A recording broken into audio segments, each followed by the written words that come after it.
Hello dear student, I am Najmul Sahar, lecturer in Business Studies, Vishwamana BU College, Chitradurga. Today I am here to explain the remaining topics of your chapter Organizing. So in last video we have seen the importance of organizing as well as the organization structure. As we have discussed, organization structure is a framework within which the manager and other operating activities are being performed. Okay, organizing structure sets the relationship or establishes the relationship between the people, work as well as the resources, and it also coordinates between the human resources as well as the physical resources and financial resources. So in organization structure we have seen, so organization structure is a framework within which the managers and the workers are being performed. In today's class, we are going to discuss about the types of organizing structure. Types of organizing structure. So, organization will adopt the organization structure based upon the type of activity being performed and the nature of the organization. So, the adoption of the organization structure depends upon the nature of the organization. What is the nature of organization? Nature means whether it is a manufacturing industries or whether it is a transportation firm or it is a service rendering firm. Okay, based upon the nature of the organization, the type of organizational structure will be adopted. So in that we have two types of organizing structure. Basically, we have different types of organizational structure like line organizational structure, line and staff organizational structure, matrix organizational structure. We have different types. But as per your syllabus, we are going to discuss only two types of organizational structure. That is functional organizational structure as well as divisional organization structure.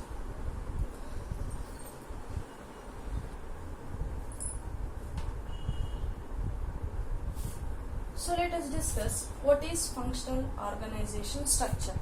So the functional organization structure is one of the common type of structure where the organizations are going to be adopted. So this type of functional organization will be suitable or will be adopted those organizations whose size is large. When the size of the firm is large, when the size of the company is large, functional organizational structure will be adopted, as well as when the activity being performed, the work being performed by that organization is diversified, or they are performing different kind of activities, or they are producing different type of products, then the functional organizational structure will be adopted. And when the organization need the service of specialist, when the organization require the services or the work of specialists, or where the organization involves high degree of specialization, then functional organizational structure will be adopted. So it is one of the common type of organizational structure. It is adopted by those organizations, or it is suitable to those organizations whose size, the size of the firm is large, as well as who are performing the diversified activities, who are performing different types of activity, then the functional structure will be adopted. As well as when the organization requires the services of the specialist, or it requires high degree of specialization, then functional organization structure will be adopted. What is exactly the meaning of functional organization structure? So here the meaning of functional organization structure is so under functional structure, what happens? The entire organizations are going to be divided into the smaller group or smaller department based upon the specialization. Based upon the specialization, the whole organization, the entire organization will be divided into the small group. Okay, small group or department based upon the specialization. Based upon the specialization, the entire department will be grouped.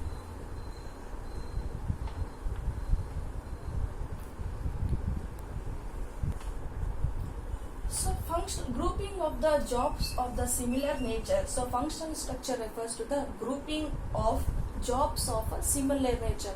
The activities, the tasks which are similar in nature, those tasks or those activity or those jobs will be similar, will be grouped or will be come together. Okay, they will be integrated and create the functions. This major functional and organizing is called as a functional. So functional structure here refers to the grouping of the jobs of a similar nature. The activities which are in similar, those activities are grouped into a separate separate department. That is called as a functional structure. So take an example of a manufacturing industries will have a different department, like marketing department, finance department, production department, purchasing department, human resource department, okay, research and development department. They will have a different types of department. Each department will have their own activities to be performed. For example, human resources resource department, their task is to recruit the people, select the people, and as well as see that there will be a proper supply of the human resource for the organization. So adequate supply of the human resources for the organization. That is what the function of human resource department.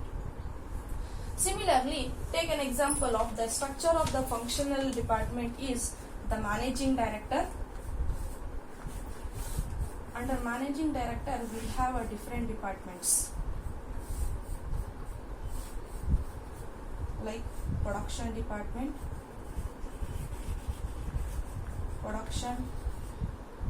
purchasing department, okay, HR department, finance department, and so on. The different departments we will have. Each department is responsible to the coordinators. Okay, each department is responsible. They have to give their report to the coordinator, to the respective coordinator or to the managing director. They are going to be report their activities, departmental result. That is what the functional structure. This functional structure will be designed. This functional organizing structure is designed so that the similar tasks or related jobs are jobs together. So related functional organizational structure is designed so that groups the similar or related jobs together. That is what functional organizational structure. So today we are going to discuss about the merits of functional structure. So here what are the advantage we are going to see if we adopted the functional structure. The first advantage is, the first merit is specialization. So the first advantage is what? Specialization. What is specialization? This functional organization structure leads to the occupational specialization in the organization. Occupational structurization is nothing but here, if I have completed my MCom or if I have completed a BCom, okay, or MBA, so different, based upon the different qualification, we are going to be grouped. We are going to be put or recruited in a recruited in a different departments. Take example. If you have done an MBA in marketing, then you are recruited in the marketing department of the organization. If you are specialist, okay, you are good at accounts, okay, if you have completed the BCom, then you are get recruited in accountancy. If you are engineer, then you are going to be recruited in the production department. So based upon your qualification, based upon your specialization, you are going to be recruited in the different groups or in different departments. Since this functional structure is going to be give emphasis, or it places emphasis on a specific jobs or specific rated duties.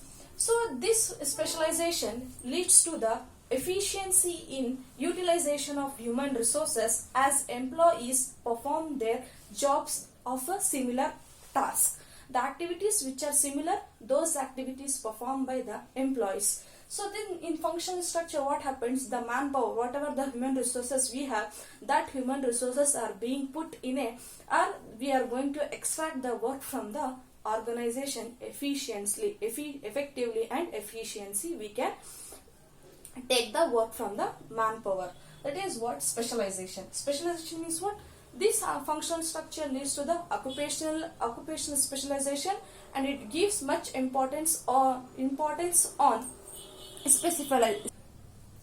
This function structure will give or will more emphasize on specific function that to be performed or specific job that to be performed, and as well as these functions promotes which leads to the effective and effectively utilization of manpower, as the employees are perform the similar task, which improves the performance of the employee. The performance of the organization will also improves. That is what specialization. Next merit is establishes coordination. Functional structure will establishes the coordination at departmental levels. So all the manpower working within a same department, those who are very specialist in their prospective jobs or in their respective job, they are specialists, which makes the easier in coordination among the different departments or among the employees at the departmental level. At the departmental level, there will be easy coordination among the workers. So as they perform the similar task of activities, the similar type of activities they are going to be performed. That is what establishes coordination. Next is help in increasing managerial efficiency. So this organization structure will also improves the managerial as well as the operating efficiency in the organization. So this functional structure will also increasing the managerial and operating efficiency, as the managers are going to perform the same type of function again and again, which improves their efficiency. When the efficiency as well as the operating efficiency will increase, automatically the profit of the organization will also increase, because of performing the same function again and again repeatedly, which will leads to the improvement in their performance as well as the operating improvement we can see. Next is minimizes cost, as this function will avoid the overlapping of activities or duplication of activities, which leads to the minimization of cost. When the duplication is avoided, then we can save three things. One is time, another is what efforts, and last one is what cost. When the overlapping of the activity will be avoided, then we will save the time, efforts as well as cost. This functional structure will minimizes the cost in terms of time, effort as well as the cost we can save, and the economic of scale will also minimizes the cost per unit. This functional structure will also easiest to provide the training, as we are going to provide or we are going to train to the we will provide the training facilities to the employees of a specific limited range of skills. We are going to be provide only limited what skill required to perform a particular task, only that limited range of skills we are going to train the employee. From the functional structure, the other functions of the organization will also get due advantage, or they will also get the due attention.